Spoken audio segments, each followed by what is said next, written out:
Hey, how you doing? This is Lee Gerstmann, and I have a record review for you.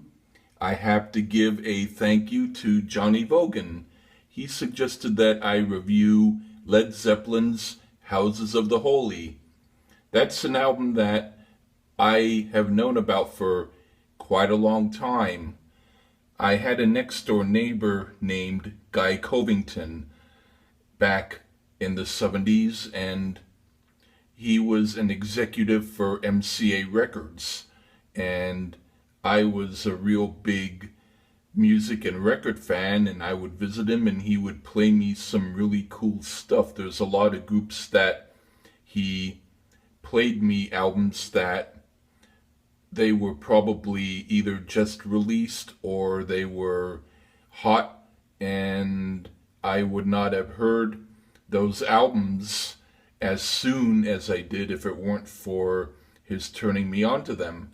And Houses of the Holy was one of those albums. And he had a really good sound system and he played it pretty loud. And when I heard it, I then decided to buy it.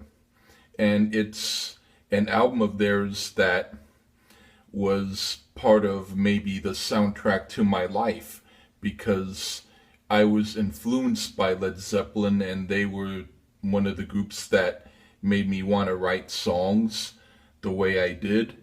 And I used to listen to Houses of the Holy quite a lot. And so I listened to it again for this review to see if my feelings about it have changed or if they were the same.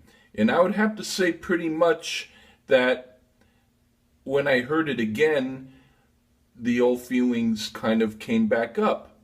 So it's still kind of a fresh album for me. And so I'm going to give you my opinion on it. Anyway, the first song, The Song Remains the Same, that was one of my favorites. It had this really cool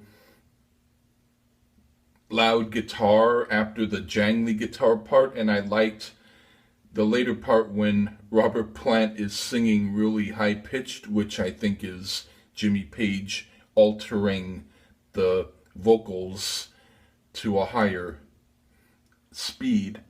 But it's still really cool. It's one of the cool rocking songs that they've done.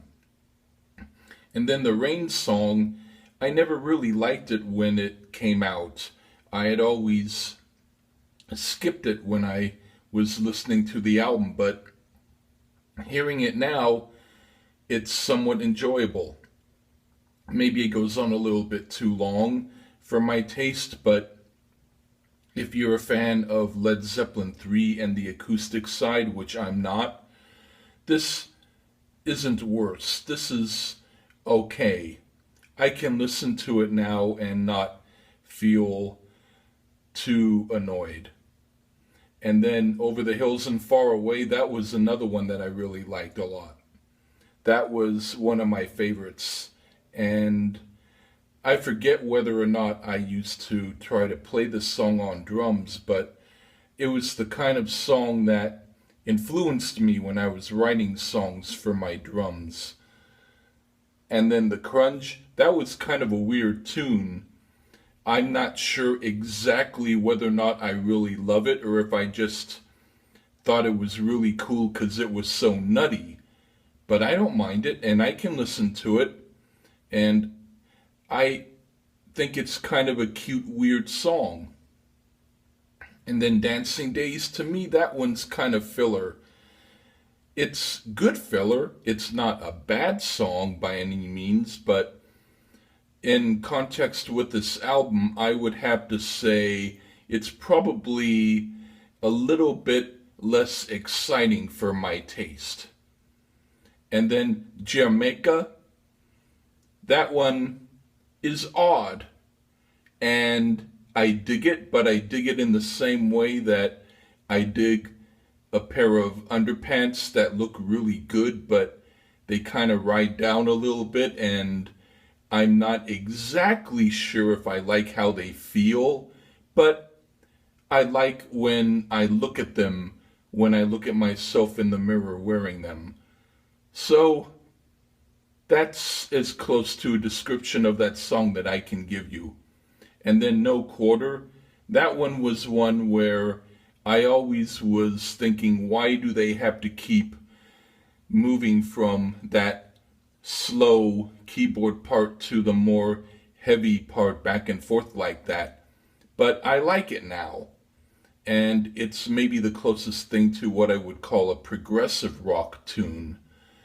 And maybe it goes on a little bit too long for my taste, but it's the kind of tune where if you're more of a Genesis fan instead of a Led Zeppelin fan, you can still enjoy this song. And then The Ocean, that was one of my favorites. And I kind of dig that kind of playful way that they do the song. It's sort of like ending it on a not too serious but still fun note. Well, anyway, that's been my review. So, yes, Houses of the Holy is still a favorite of mine. Probably one of my very favorite albums of Led Zeppelin. And I want to thank you again, Johnny Vogan, for suggesting that I review the album. Well, that's been my review. Okay, take care.